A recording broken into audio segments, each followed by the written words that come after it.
2 suspects are in FBI custody after a truckload of explosives was discovered around the George Washington Bridge.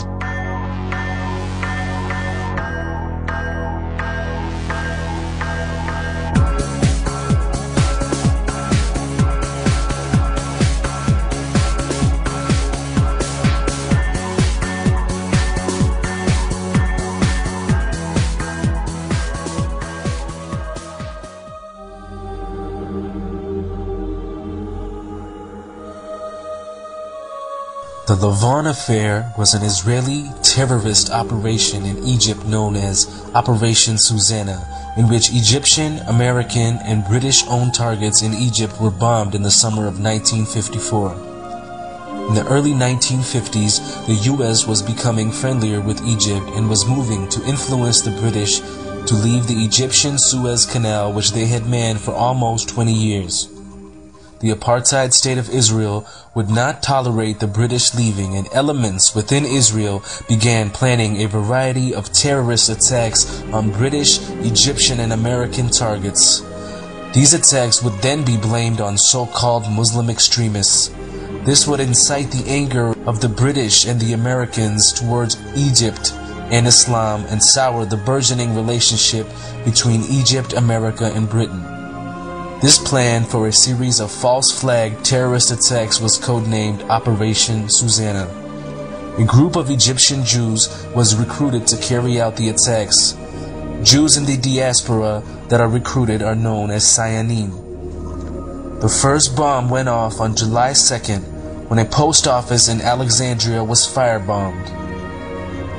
On the 11th of July, the Anglo-Egyptian Suez negotiations, which had been blocked for 9 months, got underway again. Despite the British assuring Israel that stockpiled weapons would not be given to the Egyptians, on July 14th, the Jewish terrorists firebombed U.S. information agency libraries in Cairo and Alexandria. However, that same day, a phosphorus bomb exploded prematurely in one of the terrorists, Philip Natansen's pocket, just as he was about to enter the British-owned Rio Cinema in Alexandria. His arrest and the subsequent confession led to the breakup of the whole ring.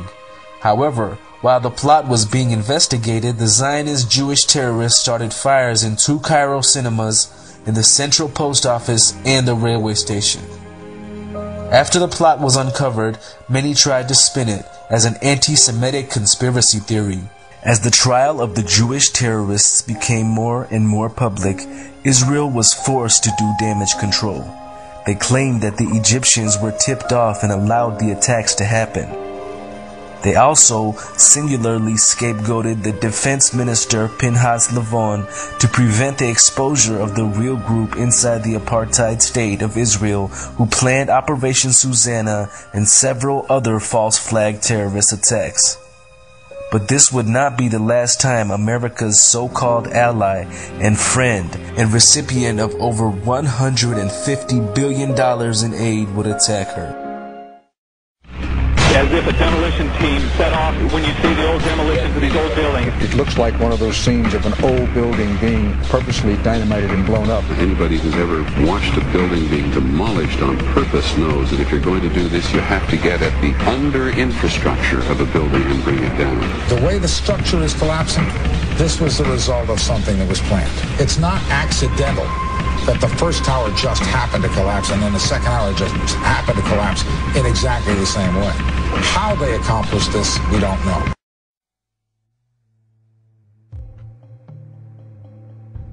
June 8, 1967 was a clear, sunny day with unlimited visibility. It was such a nice day that as the USS Liberty floated in international waters 14 miles north of the Sinai Peninsula, sailors were sunbathing on the spy ship's deck.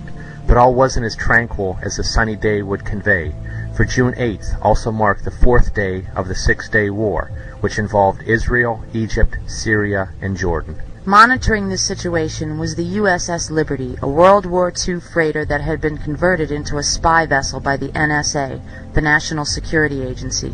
In fact, the Liberty was the most sophisticated and identifiable intelligence ship in the world at the time, with dozens of large antennae, state-of-the-art electronic intercept equipment, moon-bound satellite dishes, massive aerials, plus a TRSS comm system that sent real-time messages to the Pentagon. The Liberty also flew a large 5-by-8-foot American flag, was freshly painted with large white numbers and letters on its bow and hull, and contained no offensive weaponry except for 4 50-caliber machine guns for defensive purposes. These details are important to keep in mind because at 8 o'clock a.m., as the Liberty floated in international waters at less than 5 knots with a 5-by-8-foot American flag furling in the wind, a squadron of Israeli jets circled the ship at least a dozen times. These reconnaissance planes flew at such low levels, as close as 200 feet, that the sailors aboard the Liberty actually waved to the Israeli pilots. And, as we will show later in this documentary, those commanding these Israeli jets not only ID'd this ship as being of American origin, they also positively ID'd it as being the USS Liberty. Despite being fully aware of its status, at 2 p.m. in the afternoon, 3 unmarked Israeli Mystir and Mirage 3 fighter jets pummeled the Liberty with rockets and cannon fire. These bombers initially went after the ship's antenna and electronics dishes, in the process filling the American flag full of holes. As sailors fled for cover, Liberty crewmen hoisted a new, even larger 7-by-13-foot flag into the air. But this new, even larger flag didn't stop the Israeli onslaught as they sprayed the Liberty with napalm, the highly incendiary substance burning the sailors' flesh. While this unprovoked act of war was taking place, radio operators aboard the Liberty tried to signal for help, but their SOS distress messages were not heard because the Israelis had deliberately jammed all 5 of the Liberty's emergency radio channels, a phenomenon that shows quite clearly that the interfering party was aware of their target beforehand and had previously zeroed in on it, for to jam a stranger's radio in such a rapid manner is virtually impossible. Unable to get help, the USS Liberty, with 8 sailors already dead and 100 wounded, including Commander William McGonigal, was a sitting duck for the Israelis, who at 2:24 p.m. sent in 3 torpedo boats loaded with thousands of pounds of explosives. With their target already in flames, the Israelis bombed the Liberty with shells, quickly killing 25 more men. As firefighters and medical personnel tried to put out fires and save their ship and crew, they were repeatedly machine-gunned by Israeli aircraft. By 3:15 p.m., after it was apparent that the Israelis didn't want to leave a single man alive, the crew abandoned ship. But as the surviving crewmen fled for their lives, Israeli warships at close range sprayed those rafts aboard the ship with gunfire, along with those carrying the wounded that had already been lowered into the water. It was a sickening display of brutality and savage inhumanity, a total lack of regard for human life. The Israelis wanted no survivors. When word eventually reached the White House, President Lyndon Baines Johnson assumed that it was the Egyptians attacking our ship, so he immediately dispatched air support, which would have reached the Liberty in 40 minutes. But then, when LBJ discovered that it was in fact the Israelis who were attacking our vessel, he immediately called off the rescue. In other words, Phantom jets already en route from the 6th Fleet were ordered to turn around and return to their point of origin. Try to let the seriousness of this situation sink in for a moment. Navy fighters launched from the aircraft carriers USS Saratoga and USS America were recalled by the White House. But the blame doesn't stop there.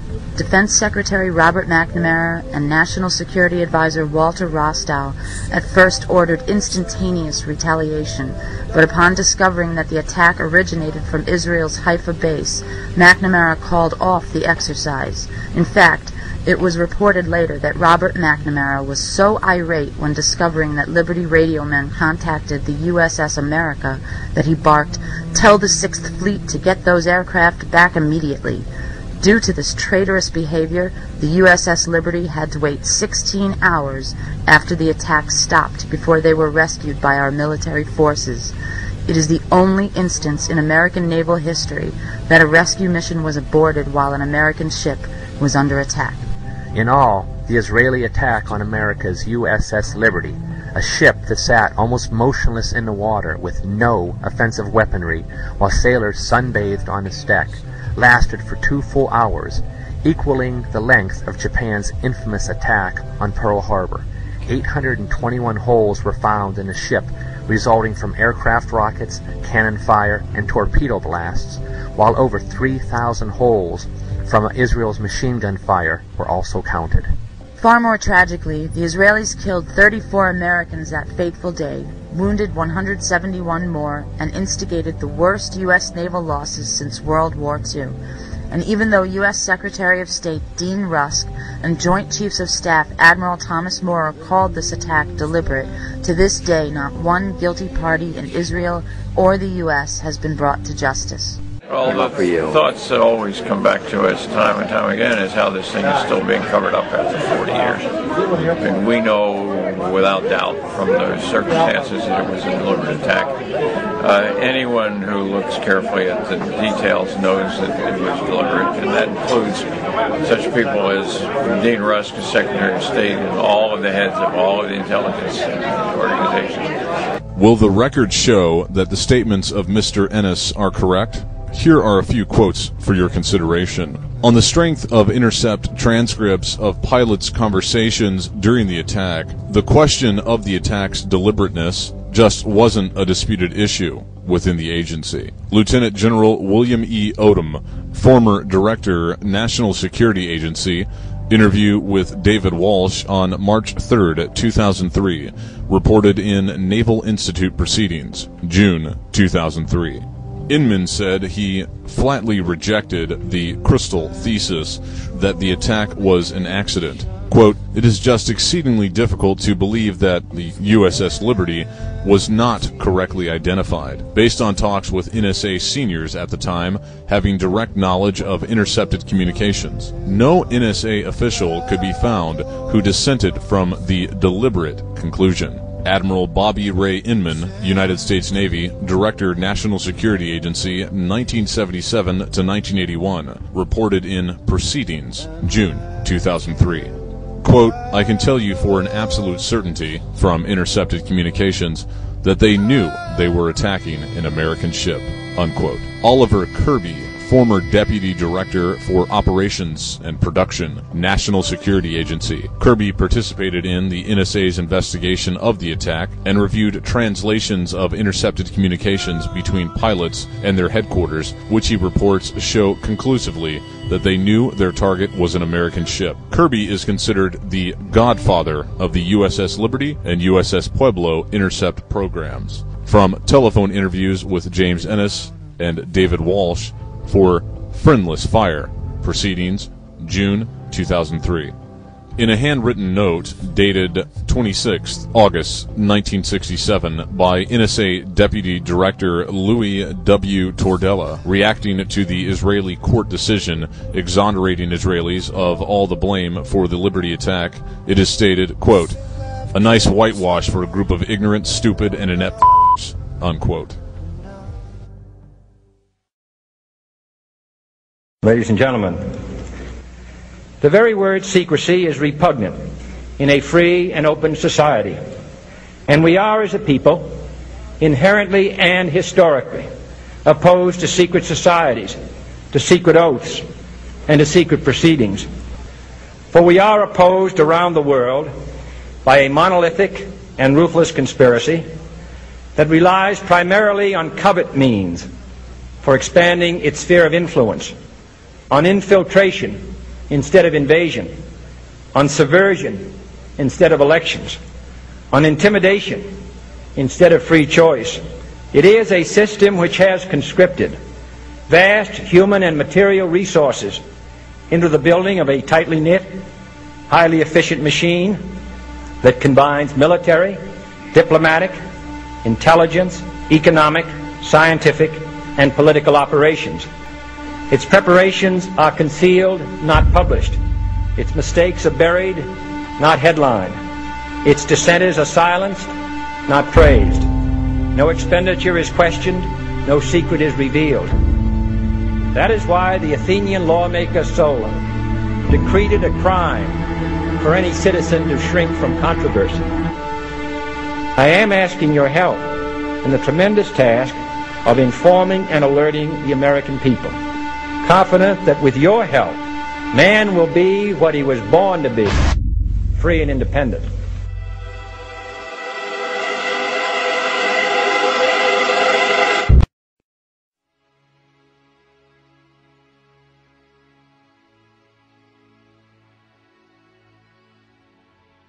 By now it seems that we've all been told the many and widely varying theories of the events of September 11th, 2001. The official story of 9/11 presents that a group of extremist Muslim terrorists, known as Al-Qaeda, planned and orchestrated the attacks. Yet others have told us that among the responsible are U.S. President George Bush Jr., U.S. Vice President Dick Cheney, and a variety of other criminal elements in the United States government. These two conceptions are central to the 9/11 story, while there is some argument on the latter side as to how the events took place. Some theories as to the science of the attacks have presented that the impact of two planes and a fire fueled by jet fuel, which is mostly kerosene, brought down 3 concrete and reinforced steel buildings. Those structures would be World Trade Center Building 1, Building 2, and World Trade Center Building 7. Others posit that controlled demolitions were planted in the towers. It is not in the scope of this video to prove nor dispute the science of how the towers came down that fateful day. However, it is our belief that among such theories, the case showing demolitions has been the most sound. Our intentions in this chapter are to specifically show you who was responsible for this mass murder of Americans. We will examine a group of people who are a corrosive mafia with a racial and religious cohesion. It will become clear how fraudulent theories concerning 9/11 have been fomented and end up benefiting this group, and how the foundational crime of September 11th has been the catalyst for multiple and far-reaching crimes by this well-organized, supremacist mafia. It's time we achieve the long-awaited complete truth of what happened on 9/11, because the future of humanity depends upon it.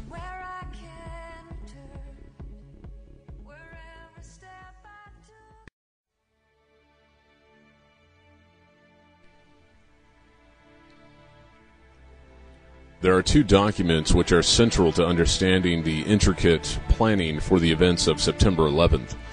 The first is titled A Clean Break, a New Strategy for Securing the Realm, and shortened to the ACB Doc. The ACB was created in Israel at the IASPS. The core of the document illustrated a systematic plan to conquer the Middle East by engineering a flawless image of Israel and promoting the state as a great ally of the United States. The ACB Doc was essentially duplicated in the so-called Republican think tank called the Project for a New American Century, also referred to as PNAC.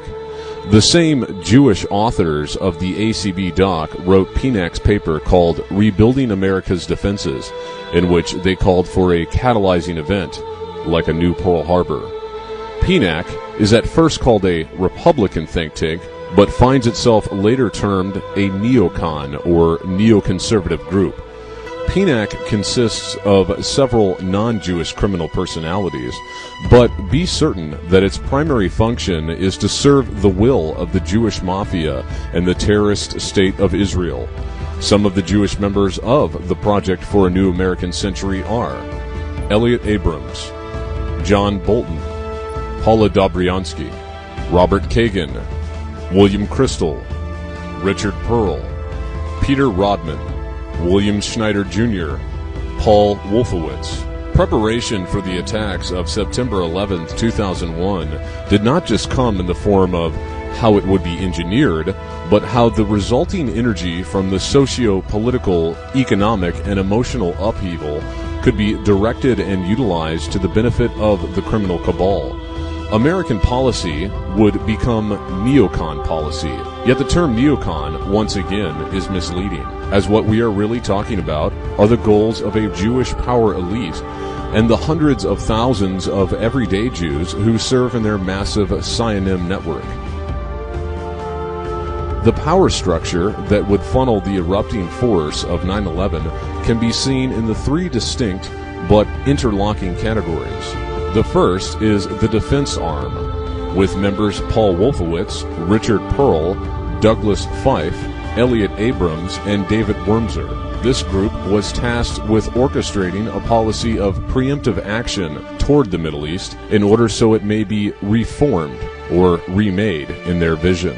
They further sought to substantially increase foreign aid to Israel, encourage joint weapons development, open up doors for new homeland security business opportunities, and legitimize the genocidal takeover of Palestine. The means by which they would achieve these objectives would be through inserting themselves and their cohorts in think tanks, defense policy boards, Defense Department contractors, talk shows, and investment banks. The second arm of the cabal was to be the pro-Israel press, formed of David Brooks, Lawrence Kaplan, William Crystal, and Norman Podhoretz, among other numerous personalities. Their objectives were to create the idea of the danger of Islam, render all Arab governments illegitimate in the public mind, make illegitimate any land for peace initiatives, and secure the idea that our primary American objective must be to defend Israel.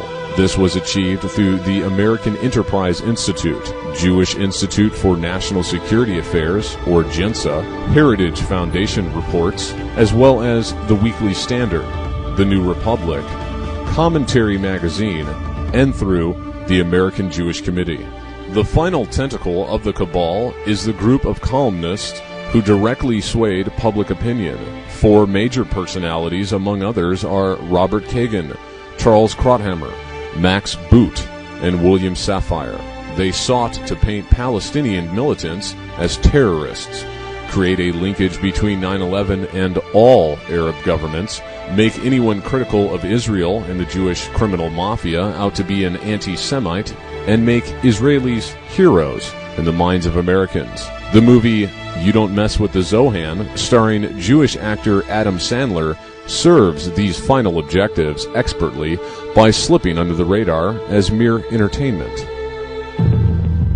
He is the greatest Israeli soldier the world has ever known. His training is lethal, and his skills are legendary.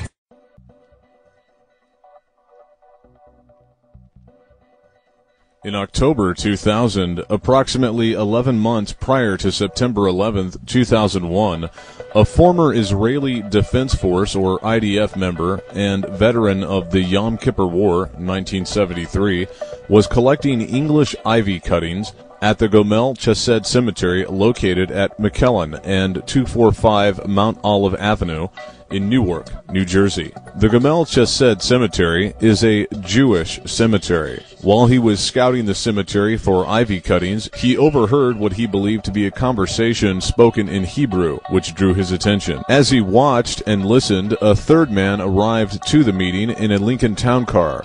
What the observer of these happenings heard, after normal niceties were exchanged between the three men, alarmed him. The man who arrived in the town car said, "The Americans will learn what it is to live with terrorists after the planes hit the Twins in September." One of the men that had been leaning against the retaining wall expressed concerns regarding whether the upcoming presidential election, November 2000, between Bush and Cheney and Gore and Lieberman could impact the plans. The man that arrived in the town car pacified the doubts by saying, "Don't worry, we have people in high places, and no matter who gets elected, they will take care of everything." According to his account, on 9th February 2001, approximately 8 months prior to the airplanes being flown into the Twins, he sent an email to then Attorney General Ashcroft, informing the Attorney General that he had important terrorism-related information. The U.S. Department of Justice did not directly respond to the source. It forwarded the email to the Federal Bureau of Investigation. Shortly thereafter, on 28th March 2001, the source received a letter from Arthur Radford Baker, FBI, informing him that if he had information to share, he should contact the FBI Newark Division. The source contacted the FBI Newark Division and was told that 2 agents would be in contact with him, but no FBI agents came at that time. The source continued to call the FBI Newark Division in an attempt to pass his information on to the agency. He wanted to do this in person to ensure that it wasn't carelessly discarded or dismissed. He also sought a guarantee of protection by the FBI. As September 2001 drew closer, he grew more impatient. He began to act with a sense of urgency because, in his words, quote, time was running out. As he was getting nowhere with the FBI Newark division, the source decided to write a letter to Arthur Bradford Baker on 21st May 2001. The person that sent the letter advising him that he should contact the FBI Newark division. In this letter, the source reiterated that he had important information to share with the government, but would need a guarantee of protection by the FBI before he could disclose all that he knew. On the day that the source received a response letter from Arthur Radford Baker, 26th June 2001, now less than 3 months prior to the 9/11 attacks, 2 FBI agents finally paid a visit. They were Agent Robin Gritz and Agent Andrew Stengel. The agents were shown the second letter received that day from Arthur Radford Baker by the source. The letter informed the source that the FBI would not be able to do anything on his behalf. Here's some intelligence concerning the NSA. Yet another report focuses on the Israeli-based private communications company Amdocs, where a number of 60 detained suspects worked. Most directory assistance calls and virtually all call records and billing in the U.S. are done for the telephone companies by Amdocs Ltd., which has contracts with the 25 largest phone companies in the U.S. and more worldwide. It is virtually impossible to make a call on a landline without generating an Amdocs record. Through Amdocs, it would be possible to keep ahead of investigators by knowing who they are calling. In 1999, the Maryland-headquartered National Security Agency issued a top-secret report warning that records of calls in the United States were ending up in foreign hands, Israel in particular. Investigators do not believe calls are being bugged, but the data about who is calling whom and when is very valuable in itself. On 10th September 2001, just 24 hours before the World Trade Center attack, the Washington Times ran an article quoting intelligence sources who described Israel's Mossad as, quote, a wild card, ruthless and cunning, and has the capability to target U.S. forces and make it look like a Palestinian Arab act, unquote. Moreover, they said it was generally known in the intelligence community that the Mossad had penetrated every Muslim organization and would have a little problem in finding any number of fanatics to carry out a suicide mission in the belief that they were serving Allah. As reported by Christopher Bolen on 12th September 2001, the internet edition of the Jerusalem Post announced that, quote, the Israeli Foreign Ministry has collected the names of 4,000 Israelis believed to have been in the areas of the World Trade Center and the Pentagon at the time of the attack, unquote. Yet only 1 Israeli was killed at the World Trade Center, and 2 were reportedly killed on the supposedly hijacked aircraft. Although a total of 3 Israeli lives were reportedly lost on 9/11, speechwriters for President George W. Bush grossly inflated the number of Israeli dead to 130 in the president's address to the joint session of Congress on 20th September 2001. The fact that only 1 Israeli died at the World Trade Center while 4,000 Israelis were thought to have been at the scene of the attacks on 9/11 naturally led to a widespread rumor blamed on Arabic sources that Israelis had been forewarned to stay away that day. Quote, whether this story was the origin of the rumor, Brett Stevens, the Post's editor-in-chief, wrote in 2003, I cannot say. What I can say is that there was no mistake in our report.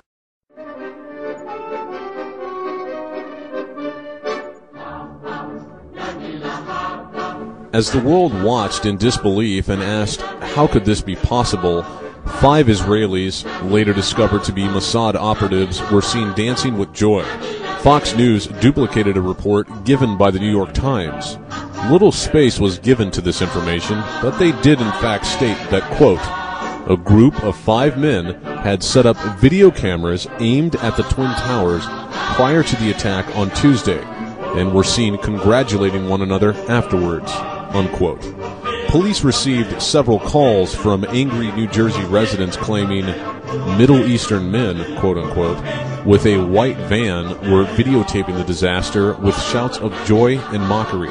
They were seen by New Jersey residents on September 11th making fun of the World Trade Center ruins and going to extreme lengths to photograph themselves in front of the wreckage. Witnesses saw them jumping for joy in Liberty State Park after the initial impact. Later on, other witnesses saw them celebrating on a roof in Weehawken. I grabbed my binoculars and I could see the towers from my windows. And this is where I'm looking. And all of a sudden, down there, I see this van park. And I see 3 guys on top of the van. And I could see that they were like happy. They didn't look shocked to me. They didn't look shocked. I thought it was very strange. We had received an all-points bulletin, and I just happened to see the van and, hollered over to my lieutenant, I think that could be the van. We checked it out, and it was.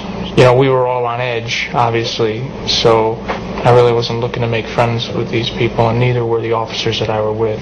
Once we started talking to them, they were pretty much like, hey, we're not against you, we're with you. And still other witnesses later saw them celebrating with high fives in a Jersey City parking lot. Another witness stated, quote, "It looked like they were hooked in with this.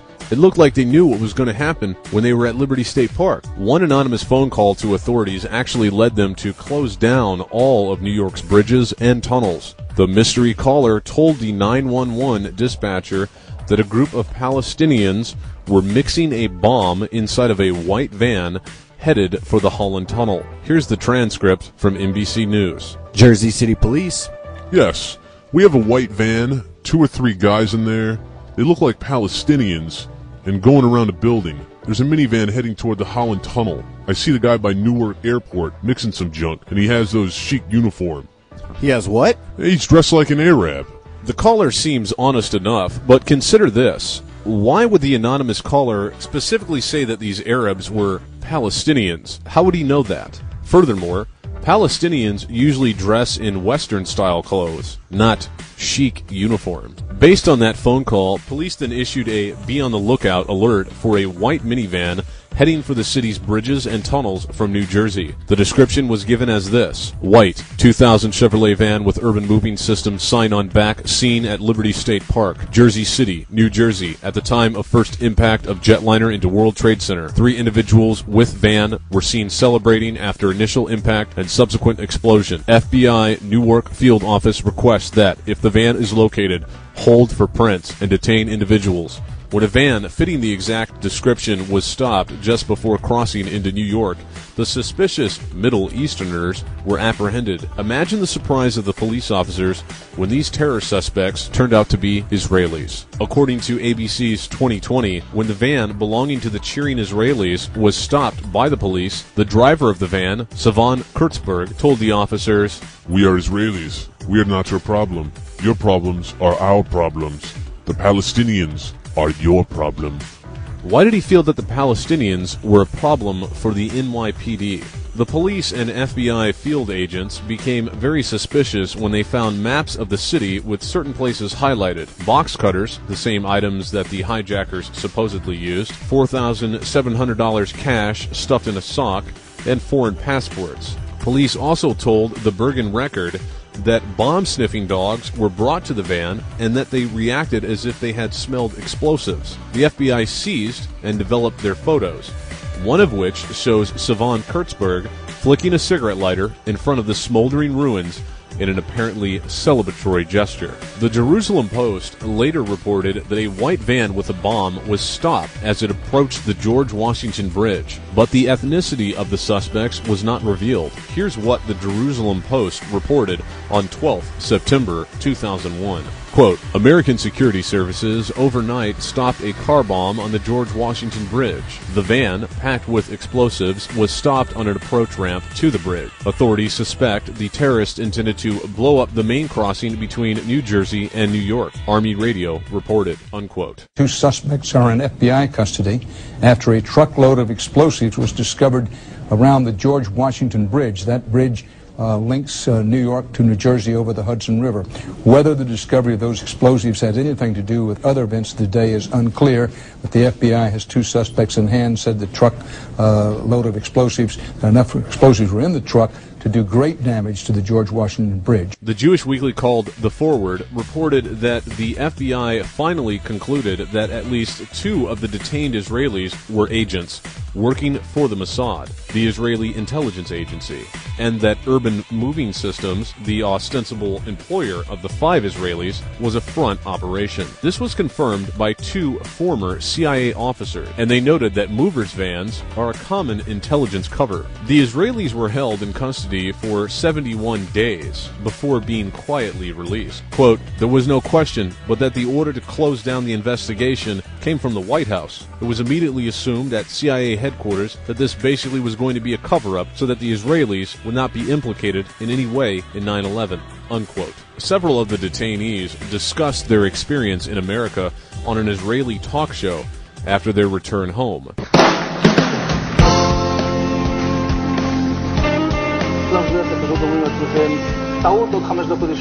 And at that point we were taken for another round of questioning, this time related to our allegedly being members of Mossad.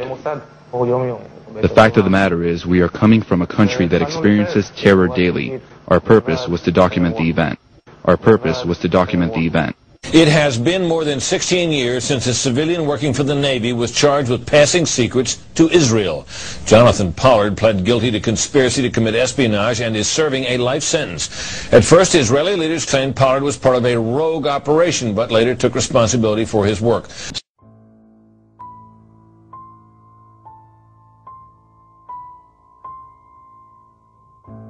Evidence that Israelis had been forewarned several hours before the attack surfaced at an Israeli instant messaging service known as Autogo. This story, clear evidence of Israeli prior knowledge, was reported only briefly in the U.S. media and quickly forgotten. At least 2 Israeli-based employees of Autogo received warnings of an imminent attack in New York City more than 2 hours before the first plane hit the World Trade Center. Autogo had its U.S. headquarters 2 blocks from the World Trade Center. The Autogo employees, however, did not pass the warning on to the authorities in New York City, a move that could have saved thousands of lives. Autogo has a feature called People Finder that allows users to seek out and contact others based on certain demographics, such as Israeli nationality. 2 weeks after 9/11, Alex Diamandis, Autogo's vice president, reportedly said, quote, "It was possible that the attack warning was broadcast to other Autogo members, but the company has not received reports of other recipients of the message," unquote. The internet address of the sender was given to the FBI, and 2 months later it was reported that the FBI was still investigating the matter. There have been no media reports since. Autogo, like many Israeli software companies, is based and has its research and development, or R&D center, in Herzliya, Israel, a small town north of Tel Aviv, which happens to be where Mossad's headquarters are located. Shortly after 9/11, Autogo was taken over by Comverse Technology, another Israeli company. Within a year, 5 executives from Comverse were reported to have profited by more than $267 million from insider trading. Through Israeli venture capital investment funds, Mossad spawns and sponsors scores of software companies currently doing business in the United States. These Israeli-based companies are sponsored by Mossad funding sources such as Cedar Fund, Stage 1 Ventures, Veritas Venture Partners, and others. As one might expect, the portfolios of these Mossad-linked funding companies contain only Israeli-based companies, such as Autogo. The Israeli company Autogo provided 2 hours advance warning to people on a buddy list.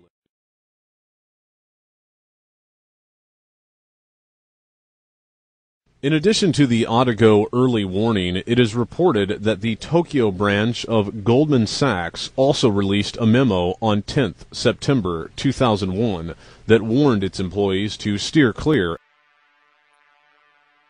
Even if one believes that 19 hijackers not from Iraq, Iran, or Afghanistan, but Saudi Arabia, were responsible for the events of September 11th, it would seem wise for us to at least hold the airport security responsible for letting those men board the planes.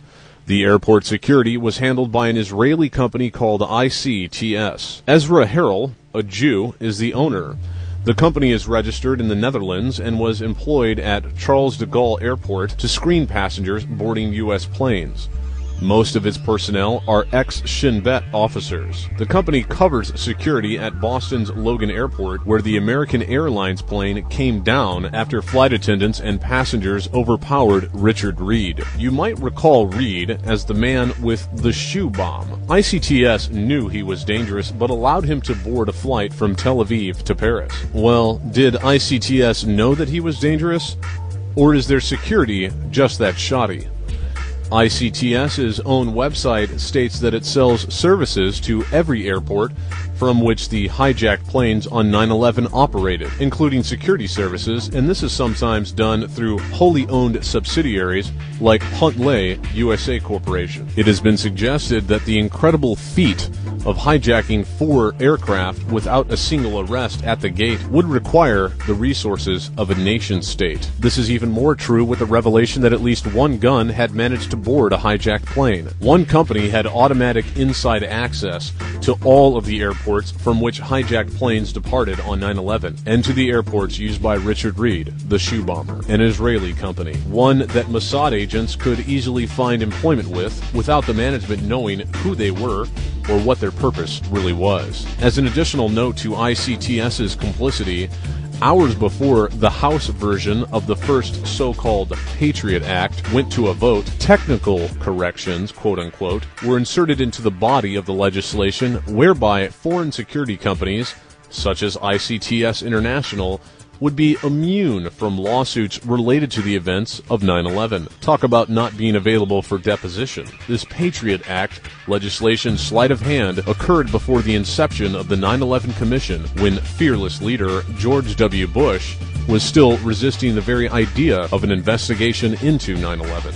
Hence, in the face of an institutional cover-up, citizens were denied the possibility of a discovery process which is normally afforded to litigants. Without such discovery process, ICTS International would never be compelled by a court of law to give testimony and show evidence related to the missing airport video surveillance tapes of 9/11 or any other aspect of security measures in place on 9/11. While an Israeli real estate magnate from Australia insured his 99-year lease on the retail space of the World Trade Center against terrorism, one of Israel's biggest companies pulled out of the North Tower just days before September 11th. Zim American Israeli Shipping Company Incorporated broke the lease when it vacated the rented offices on the 16th and 17th floors of the North Tower of the World Trade Center shortly before the September 11th disaster. According to intelligence, Zim's World Trade Center office space had been leased until the end of the year, and the company lost $50,000 when it suddenly pulled out in the beginning of September. The parent company, Zim Israel Navigation Company, is nearly half owned by the State of Israel, the other half held by Israel Corp. Zim is one of the world's largest container shipping companies, operating an international network of shipping lines. The Israeli company's move out of the World Trade Center 1 week before the attacks saw the forfeiture of $50,000 in broken lease fees. Zim has since moved part of its operations to Houston, Texas. FBI agent Mike Dick aggressively investigated this Israeli ring before and after 9/11. Like another investigator by the name of O'Neill, Mike soon found himself removed from his duties on the orders of the then head of the Justice Department's Criminal Division, Michael Chertoff, a dual citizen of Israel. Dick was very suspicious when Israeli movers quickly moved Zim American Israeli Shipping Company out of its 10,000 square feet of office space on the 17th floor of the North Tower of the World Trade Center, and subsequent forfeiture of a $50,000 security deposit when they vacated 1 week prior to 9/11. According to a CIA non-official cover or NOC source or NOC source who worked with Dick, Israeli movers moved explosives into the 17th floor office space after Zim moved out. After 9/11, Dick, as well as the CIA NOT, were harassed by their superiors on orders from above. Those orders came from the Jew Michael Chertoff. Dick was first relieved of his primary counter-espionage duties, eventually sent to Pakistan to investigate the kidnapping of Wall Street Journal reporter Daniel Pearl, and eventually buried in a desk job at FBI headquarters in Washington, D.C. According to the CIA source, Pearl was murdered because he was getting too close to the money trail that financed 9/11. The CIA source said, quote, "The same group that beheaded Pearl in Pakistan did the beheadings in Iraq," unquote. The source added that the beheadings were not Al-Qaeda. The CIA source, who emphasized his past Republican credentials, emphasized that Al-Qaeda was merely a list of arms dealers, mercenaries, drug dealers, financiers, and terrorists used by the CIA and Saudis during the Afghan Mujahideen war against the Soviets. The source also iterated that all the 9/11 hijackers had fake IDs. During a joint CIA-FBI operation against lead hijacker Mohammed Atta in Fort Lee, New Jersey, in 2000, the CIA and FBI team leaders complained to their superiors that their operation was being photographed by Israeli agents, thus compromising the operation. The CIA source affirmed that the Israelis in New Jersey were providing cover for the future hijacker teams. O'Neill had discovered that some of his Al-Qaeda targets, quote-unquote, were involved in some very un-Islamic fundamentalist activities, including drug smuggling, teenage prostitution, and blood diamond dealing. The financial trail led O'Neill to a network of bank accounts in London, Dubai, the Isle of Man, Guernsey, and Jersey. The network investigated coincided exactly with the activities being carried out by the Russian-Israeli mafia and its links to diamond, drug, and weapons dealers that was especially active in New York and Florida. The future 9/11 hijackers and their Israeli shadows had more than living in the same neighborhoods and frequenting the same bars, video rental stores, and rental mailboxes.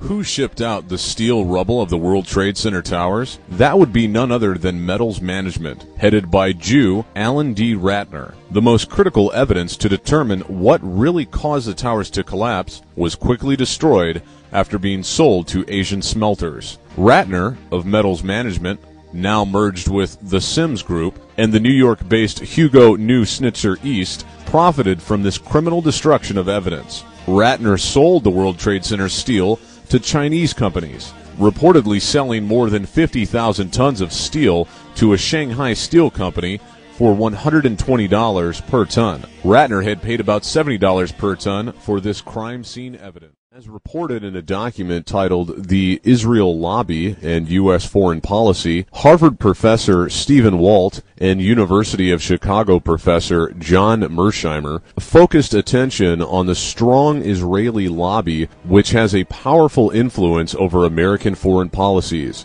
They detail the influence the lobby has exerted, forming a series of international policies which can be viewed as in direct opposition to the interests and security of the American people. These acts and policies are more often than not carried out by U.S. government appointees who hold powerful positions and who are dual American Israeli citizens. Since the policies they support are often exclusively beneficial to Israel, often to the detriment of America, it has been argued that their loyalties are misdirected. A few classic examples can be cited here.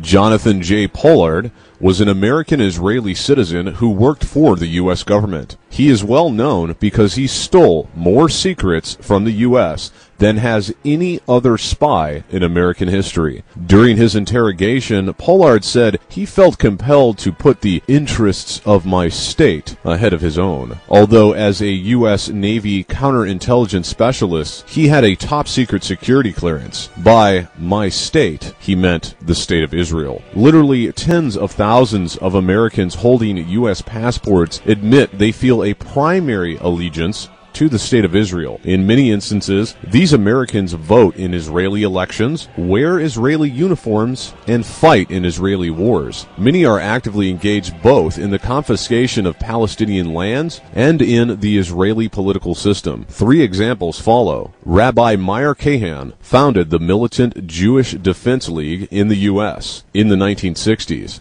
then immigrated to Israel, where he was elected to the Knesset, until he was shot and killed at one of the U.S. fundraising rallies in 1990. The Brooklyn-born rabbi shuttled between Tel Aviv and New York, where he recruited militant American Jews for his activities in Israel against Palestinians. He claimed to be a dual citizen of America and Israel. Another Jew, James Mahone, from Alexandria, Virginia, reportedly was on a secret mission to kill PLO chairman Yasser Arafat when he was shot in 1980 by an unknown assailant. When he was shot, Mahone held an American M16 in his hand and a U.S. passport in his pocket. Alan Harry Goodman, an American Jew who left his home in Baltimore, Maryland, flew to Israel and served in the Israeli army. Then, on 11th April 1982, armed with an Uzi submachine gun, he walked alone to Al-Aqsa, Jerusalem's most holy Islamic shrine, where he opened fire, killing 2 Palestinians and wounding others. Both the U.S. and Israeli governments played down the incident, as did the Jewish-controlled media. Most recently, U.S. Navy Petty Officer Ariel J. Weinman, while serving at or near Bahrain, Mexico, and Austria, quote, with intent or reason to believe it would be used to the injury of the United States or to the advantage of a foreign nation, Israel, attempted to communicate, deliver, or transmit classified, confidential, and secret information relating to the national defense to a representative, officer, agent, or employee of a foreign government, unquote. Weinman was apprehended on 26 March after being listed as a, quote, deserter by his command, unquote, according to the U.S. Navy. The information he gathered was supplied to Israel. On 22nd April 2008,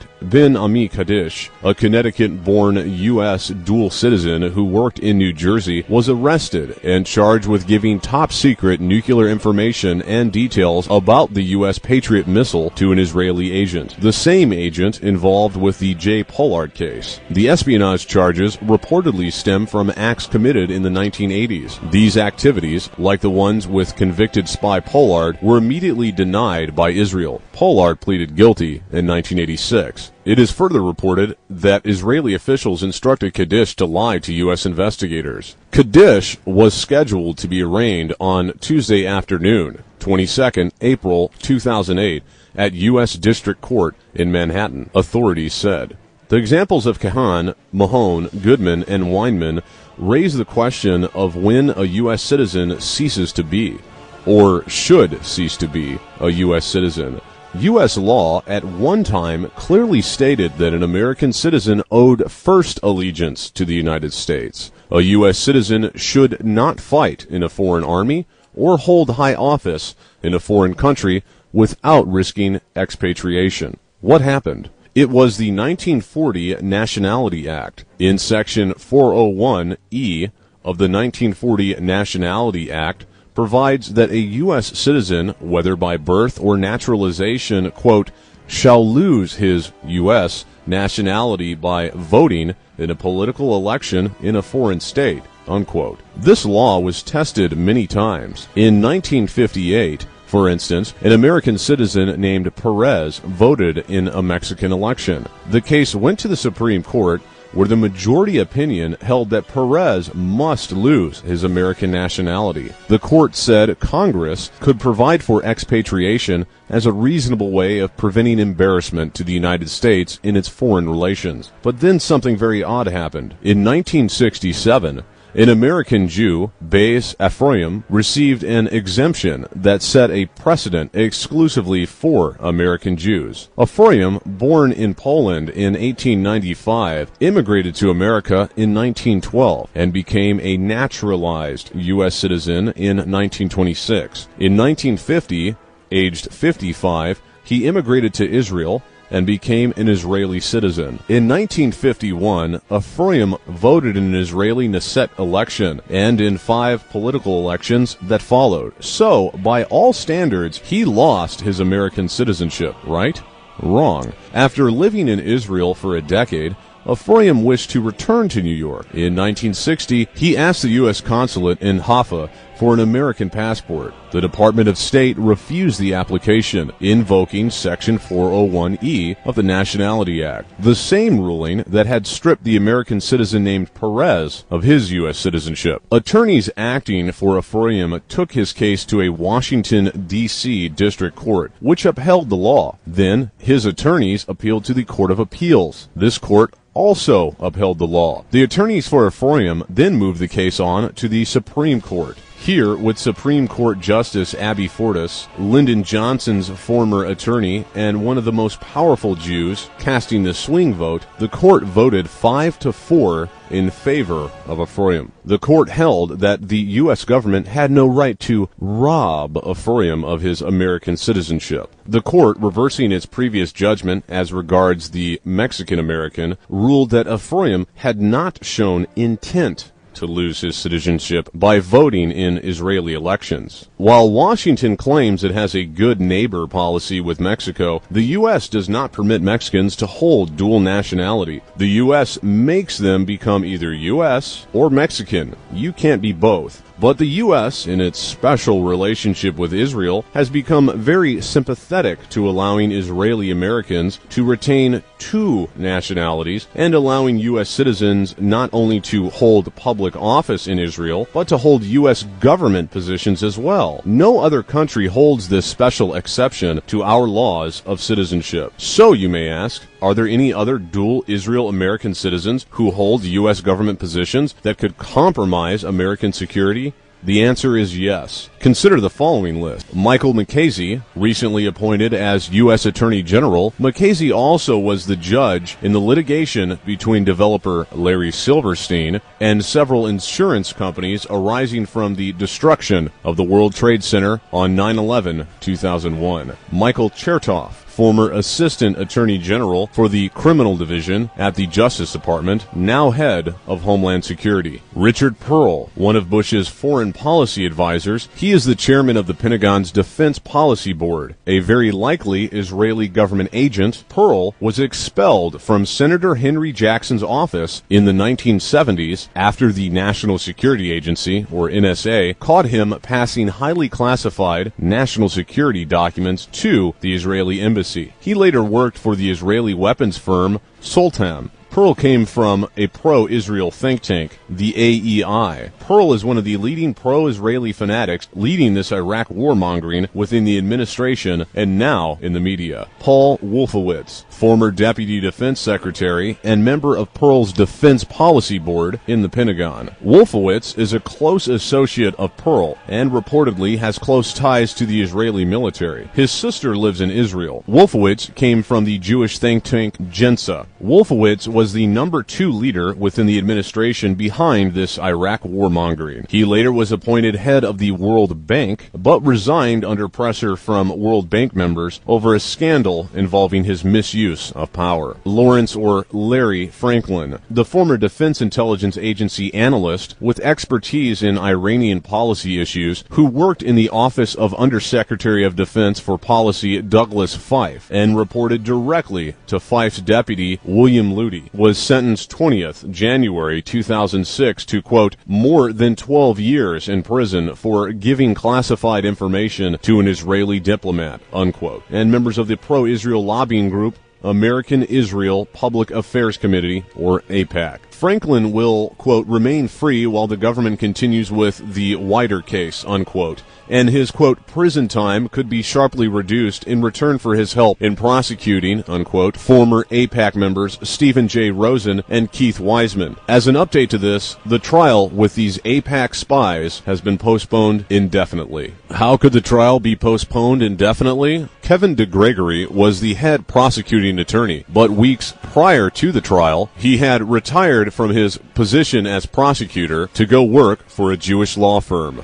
Douglas Feith, Undersecretary of Defense and Policy Advisor at the Pentagon. He is a close associate of Pearl and served as his special counsel. Like Pearl and the others, Fife is a pro-Israel extremist who has advocated anti-Arab policies in the past. He is closely associated with the extremist group the Zionist Organization of America, which even attacks Jews that don't agree with its extremist views. Fife frequently speaks at ZOA conferences. Fife runs a small law firm, Fife & Zell, which only has one international office in Israel. The majority of their legal work is representing Israeli interests. His firm's own website stated prior to his appointment that Fife, quote, represents Israeli armaments manufacturer, unquote. Fife basically represents the Israeli war machine. Fife also came from the Jewish think tank Jensa. Fife, like Pearl and Wolfowitz, are campaigning hard for the continuation of the Israeli proxy wars against Iraq, Iran, and Afghanistan. Fife was investigated by the FBI under suspicion of leaking classified information to Israel, being that he was Larry Franklin's boss when Franklin leaked those documents to Rosen and Wiseman of AIPAC. For that, he was forced to leave the National Security Council. Fife was also investigated by the Senate Intelligence Committee for sexing up intelligence that was used to justify invading Iraq. Edward Lutwyck, member of the National Security Study Group of the Department of Defense at the Pentagon, Lutwyck is reportedly an Israeli citizen and has taught in Israel. He frequently writes for Israeli and pro-Israeli newspapers and journals. Lutwyck is an Israeli extremist whose main theme in many of his articles is the necessity of the U.S. waging war against Iraq and Iran. Henry Kissinger, one of the many Pentagon advisors, Kissinger sits on the Pentagon's Defense Policy Board under Pearl.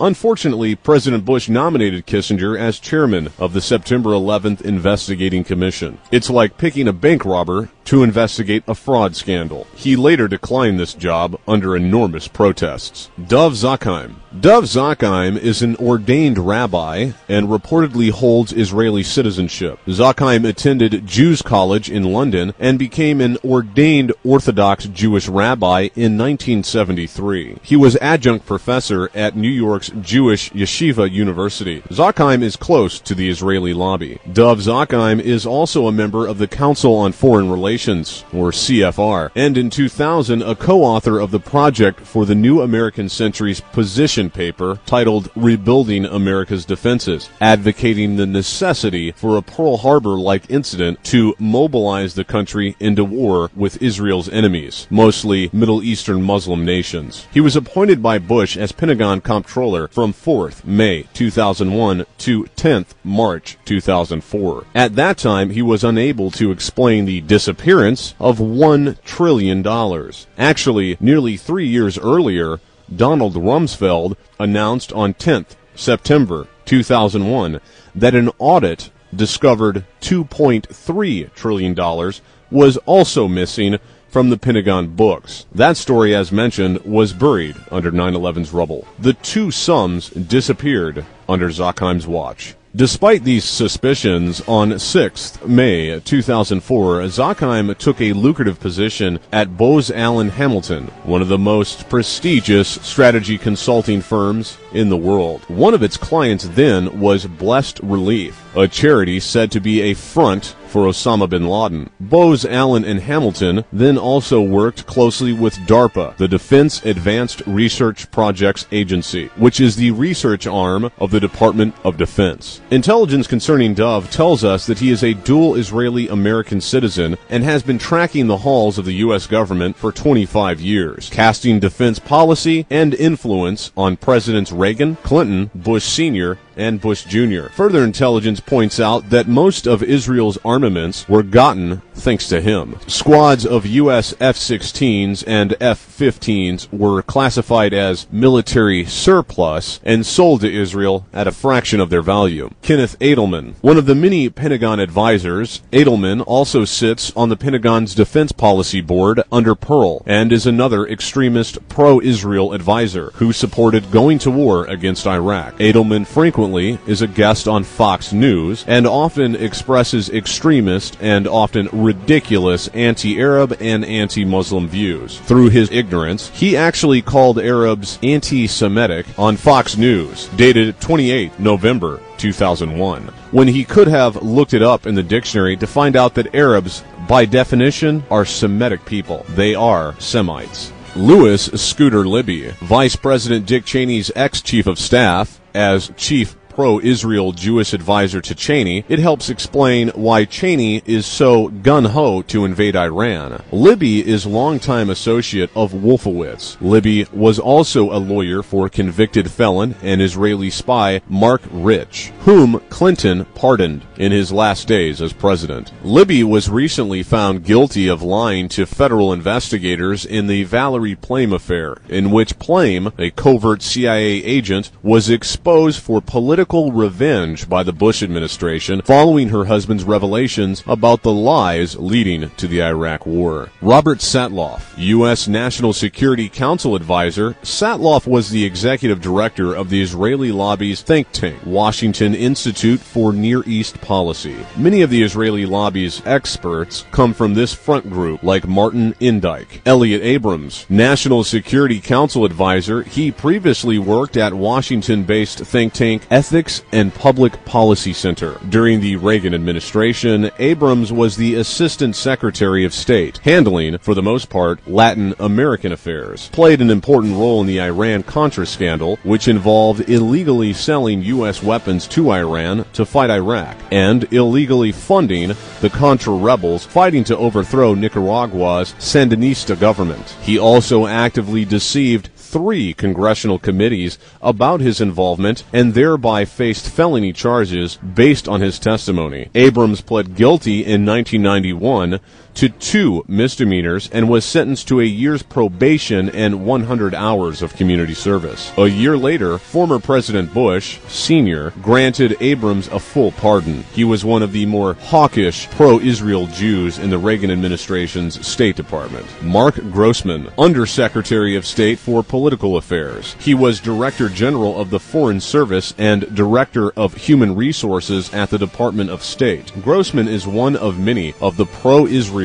Jewish officials from the Clinton administration that Bush has promoted to higher posts. Richard Haass, Director of Policy Planning at the State Department and Ambassador at Large. He is also Director of National Security Programs and Senior Fellow at the Council on Foreign Relations, or CFR. He was one of the more hawkish pro-Israel Jews in the first Bush Sr. administration who sat on the National Security Council and who consistently advocated going to war against Iraq. Haass is also a member of the Defense Department's National Security Study Group at the Pentagon. Robert Zoellick, U.S. Trade Representative, a cabinet-level position. He is also one of the more hawkish pro-Israel Jews in the Bush Jr. administration who advocated invading Iraq and occupying a portion of the country in order to set up a Vichy-style puppet government. He consistently advocates going to war against Iran. Ari Fleischer, ex-White House spokesman for the Bush Jr. administration. Prominent in the Jewish community, some reports state that he holds Israeli citizenship. Fleischer is closely connected to the extremist Jewish group called the Chabad Lubavitch Hasidics, who follow the Kabbalah and hold very extremist and insulting views on non-Jews. Fleischer was the co-president of Chabad's Capital Jewish Forum. He received the Young Leadership Award from the American Friends of Lubavitch in October 2001. James Schlesinger, one of the many Pentagon advisors, Schlesinger also sits on the Pentagon's Defense Policy Board under Pearl and is another extremist pro-Israel advisor who supported going to war against Iraq. Schlesinger is also a commissioner of the Defense Department's National Security Study Group at the Pentagon. David Frum, White House speechwriter behind the Axis of Evil label, he lumped together all the lies and accusations against Iraq for Bush to justify the war. Joshua Bolten, White House Deputy Chief of Staff. Bolten was previously a banker, former legislative aide, and prominent in the Jewish community. John Bolton, former UN representative and Undersecretary of State for Arms Control and International Security. Bolton is also a senior advisor to President Bush. Prior to this position, Bolton was senior vice president of the above-mentioned pro-Israel think tank, AEI. He recently, October 2002, accused Syria of having a nuclear program so that they can attack Syria after Iraq or Iran. He must have forgotten that Israel has several hundred nuclear warheads, some of which are thermonuclear weapons, according to recent intelligence from the United States Air Force. David Wormser, special assistant to John Bolton, the Undersecretary for Arms Control and International Security. Wormser also worked at the AEI with Pearl and Bolton. His wife, Merav Wormser, along with Colonel Yigal Karman, formerly of Israeli Military Intelligence, co-founded the Middle East Media Research Institute, or MEMRI, a Washington-based Israeli outfit which distributes articles translated from Arabic newspapers portraying Arabs in a bad light. Elliot Cohen, member of the Pentagon's Defense Policy Board under Pearl, and is another extremist pro-Israel advisor. Like Edelman, he often expresses extremist and often ridiculous anti-Arab and anti-Muslim views. More recently, he wrote an opinion article in the Wall Street Journal openly admitting his hatred of Islam, claiming that Islam should be the enemy, not terrorism.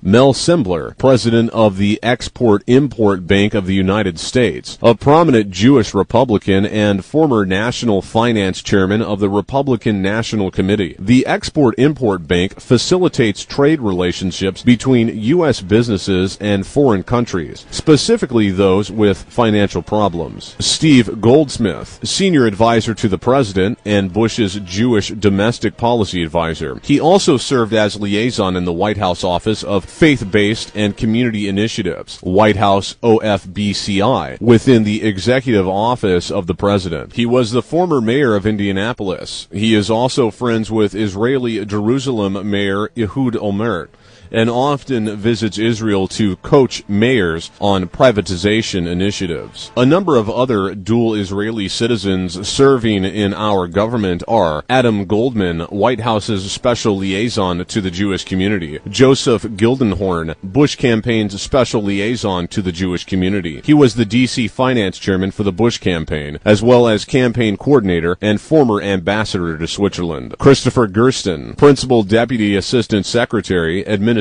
for Children and Families at HHS. Gersten was the former executive director of the Republican Jewish Coalition, husband of Labor Secretary. Mark Weinberger, assistant secretary of Housing and Urban Development for Public Affairs. Samuel Bodman, deputy secretary of Commerce. He was the chairman and CEO of Cabot Corporation in Boston, Massachusetts. Bonnie Cohen, undersecretary of State for Management. Ruth Davis, director of Foreign Service Institute, who reports to the Office of Undersecretary for Management. This office is responsible for training all Department of State staff, including ambassadors. Daniel Kurtzer, ambassador to Israel. Cliff Sobel, ambassador to the Netherlands. Stuart Bernstein, ambassador to Denmark. Nancy Brinker, ambassador to Hungary. Frank Lavin, ambassador to Singapore. Ron Weiser, ambassador to Slovakia. Mel Sebler, ambassador to Italy, mentioned earlier. Martin Silverstein, ambassador to Uruguay. Lincoln Bloomfield, Assistant Secretary of State for Political Military Affairs. Jay Lefkowitz, Deputy Assistant to the President and Director of the Domestic Policy Council. Ken Millman, White House Political Director, and Brad Blakeman, White House Director of Scheduling.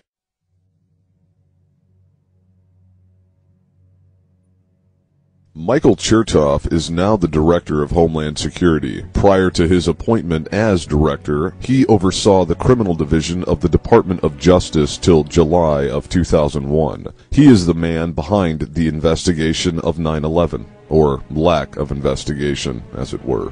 Chertoff was the U.S. prosecuting attorney for the District of New Jersey. Michael Chertoff is the person who had control of the evidence and prosecution of the first bombing of the World Trade Center. Chertoff's power over domestic security is enormous at this point. He is the head boss of departments like the TSA, or Transportation Security Administration, U.S. Customs and Border Patrol, U.S. Immigration, U.S. Secret Service, FEMA, and the corresponding detention camps ran by FEMA, U.S. Coast Guard, federal law enforcement training centers, Domestic Nuclear Detection Office, National Cyber Security Center, to name a few. Chertoff has direct access to the Department of Justice and the FBI because he has many Jewish cohorts in strategic positions throughout these departments. It has been a guarded secret for quite some time that Michael Chertoff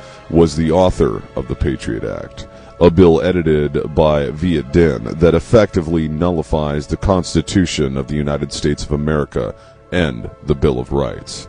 It was originally common knowledge that Ashcroft was the author of the so-called Patriot Act, but it was Chertoff who engineered this traitorous bill. It should also be noted that Chertoff has direct access to every single police and sheriff department in the country because since the creation of the Department of Homeland Security, they have appointed people in every police department to have a liaison for the DHS. This dual citizen of Israel, with obvious loyalties not to the United States, will be in direct control of events as they happen if martial law is ever declared on America. The appointed federal judges Alvin K. Hellerstein and Michael B. Mukasey and the former Assistant Attorney General Michael Chertoff, who now heads Homeland Security, have worked for almost 7 years to hide critical evidence and block discovery of important details concerning the orchestrators of the 9/11 attack. Immediately after the horrific events of 9/11, while the country was mourning, grieving, and beginning to feel vengeful toward the supposedly official culprits, the key players involved in 9/11 were maneuvering in unison behind the scenes to cover all angles of investigation and began building up their damage control infrastructure.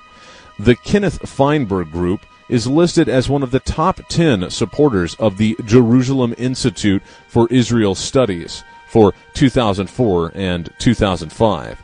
The Jerusalem Institute is an Israel-based Zionist organization that supports the building of the illegal separation wall across Palestine, for example.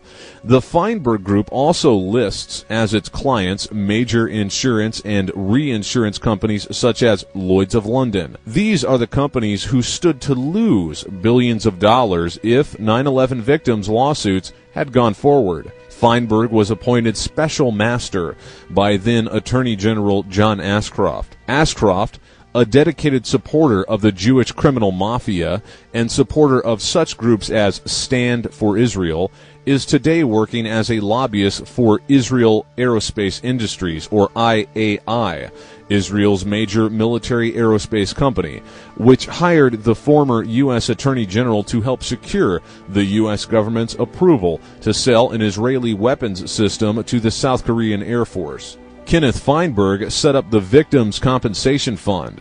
This was a treasure chest of some $7 billion in taxpayer money that would be forked out to the victims of the Israeli 9/11 attack.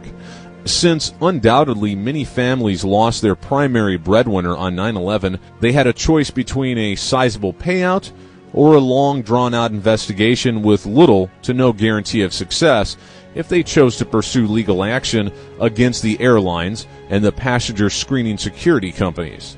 Thus, 97% of eligible victims' families waive their rights to litigate against the government, the airlines, and the security companies responsible for passenger screening at the airports.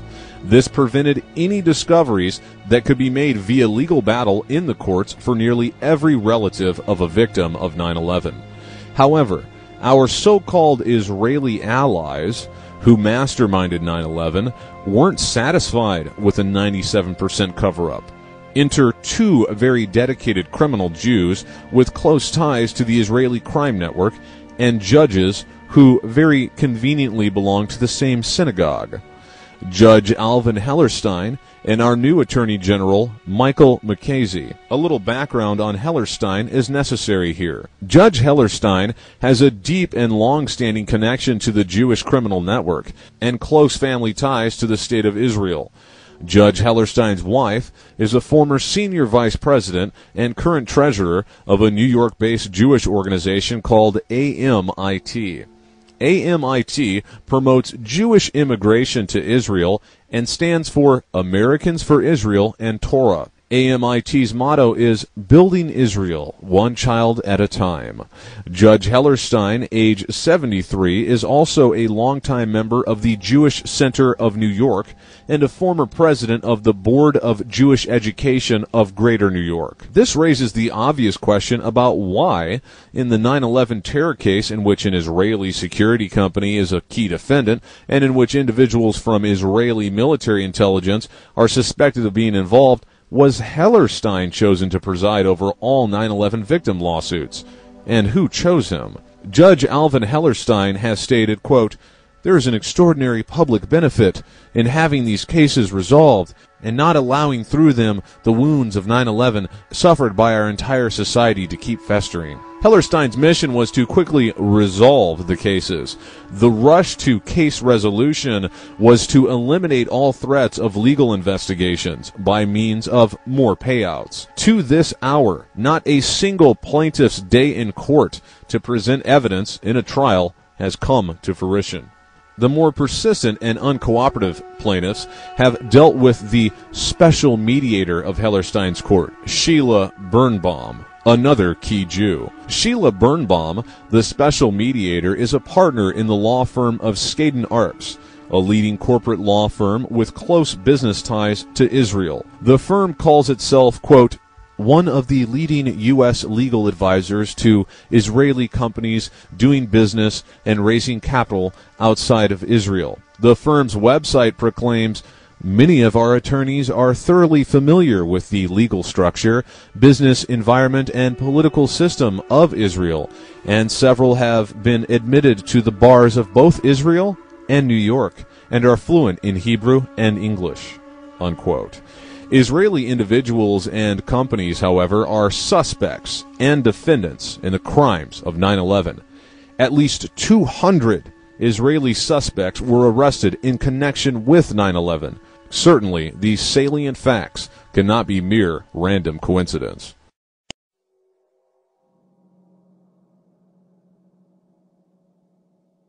The key individuals who arranged the privatization and obtained control of the 10.6 million square foot complex known as the World Trade Center shortly before its destruction are Larry Silverstein, former Israeli commando and Westfield shopping mall tycoon Frank Lowy, and Port Authority Chairman Louis M. Eisenberg, who authorized the transfer of the leases. Silverstein, Lowy, and Eisenberg all hold senior positions in organizations such as the Anti-Defamation League, or ADL, the United Jewish Appeal, UJA, a billion-dollar Zionist charity organization, and the New York-based Museum of Jewish Heritage, a living memorial to the Jewish Holocaust. Silverstein is a former chairman of UJA. This organization raises hundreds of millions of dollars every year for a network of Jewish agencies in the United States and Israel. Eisenberg, who was instrumental in obtaining the lease for Silverstein, is on the planning board of the UJA. Eisenberg, in his role with the Port Authority, was the key person who negotiated the 99-year leases for Silverstein and Frank Lowy's Westfield America, who were, in fact, the low bidders for the lease on the 110-story towers and the retail mall. 6 weeks before the World Trade Center towers were destroyed, the Port Authority, with the assistance of Jewish Chairman Eisenberg, completed the process of leasing them for 99 years to Larry Silverstein, the developer who had built 7 World Trade Center, which mysteriously self-demolished at 5:25 p.m. on 9/11, although the building wasn't hit by a plane. Simultaneously, the retail space underneath the complex was leased to Westfield America, the U.S. division of an Australian company that is one of the world's largest operators of shopping malls. Paul Goldberger wrote in The New Yorker, 20th May 2002. Czechoslovakian-born Israeli commando Frank Lowy, a former fighter in Israel's Golani Brigade, immigrated to Australia in the 1950s. Lowy leased the shopping concourse called the Mall at the World Trade Center, which comprised about 427,000 square feet of retail space. Today, Lowy and his three sons control Westfield Corporation, one of the largest operators of shopping centers in the United States and the world. Lowy is described by the Sydney Morning Herald as, quote, a self-made man with a strong interest in the Holocaust and Israeli politics.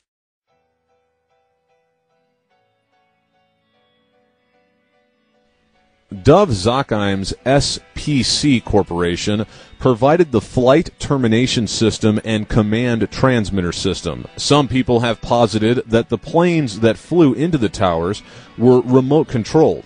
Although sounding like science fiction to the average person, this technology has existed for several decades. In an emergency situation in which pilot and co-pilot have been incapacitated, ground control can take control of a plane and fly it safe and sound to its destination. The argument for the use of this technology would be to say that to ensure that the planes met their targets, instead of relying on some supposed suicide hijackers who might bail out at the last minute, remote control technology was used.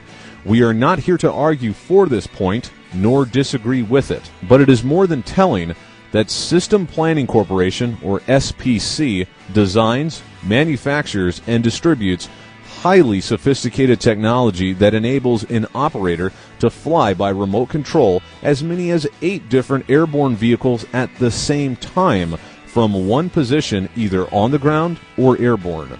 System Planning Corporation markets the technology to take over the controls of an airborne vehicle already in flight. For example, the flight termination system technology could hijack hijackers and bring the plane down safely. The flight termination system can be used in conjunction with the CTS technology that can control up to 8 airborne vehicles simultaneously.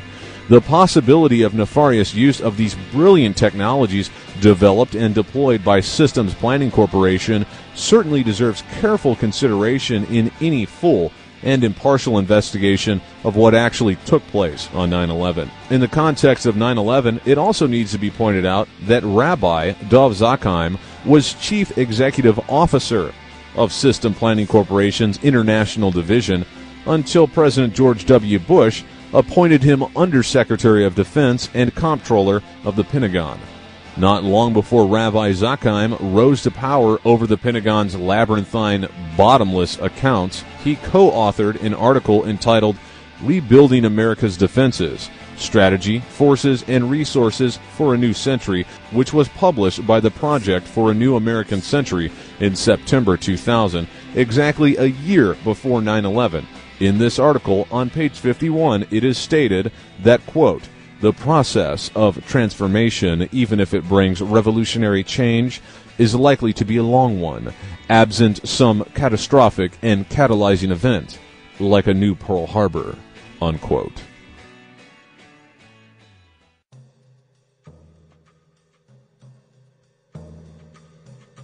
Larry Silverstein, a key figure in the Jewish crime network, dual Israeli citizen and World Trade Center leaseholder who pocketed $4 billion for the attacks of 9/11. Somehow Silverstein had the mysterious foresight to insure both of the towers with an insurance policy specifically covering acts of terrorism just weeks before September 11th, 2001.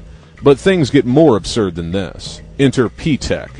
The Israeli Mossad also had their hands in the most sensitive computer networks in the U.S. government through a little-known firm called P-Tech. 9/11 was also a computer crime. America's security apparatus and infrastructure would have reacted to the hijacking. then scrambled fighter jets, and would have eliminated the threats to thousands of Americans. Unfortunately, most of the critical computer systems were run by P-Tech. This left gaping holes in the communication networks and interoperability between the computer systems, which would allow a hijacker to cause severe miscommunication and delay any reaction to the real-time hijacking. Keep in mind, there were drills going on of flights crashing into buildings on 9/11, as well as other drills, such as Operation Northern Vigilance, Operation Vigilant Guardian, Operation Northern Guardian, and Operation Vigilant Warrior. Joe Bergantino, a reporter for WBZ-TV's investigative team, was torn. He could risk breaking a story based on months of work investigating a software firm linked to terrorism, or heed the government's demand to hold the story for national security reasons. In mid-June, Bergantino received a tip from a woman in New York who suspected that P-Tech, a computer software company in Quincy, Massachusetts, had ties to terrorists. P-Tech specialized in developing software that manages information contained in computer networks.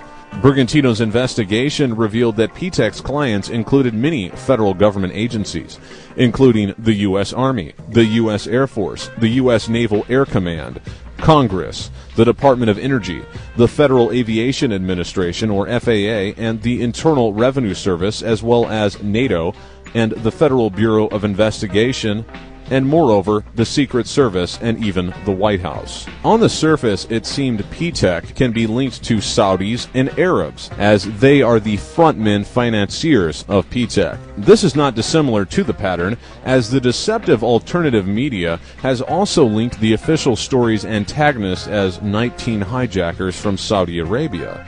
However, this is another clever smokescreen.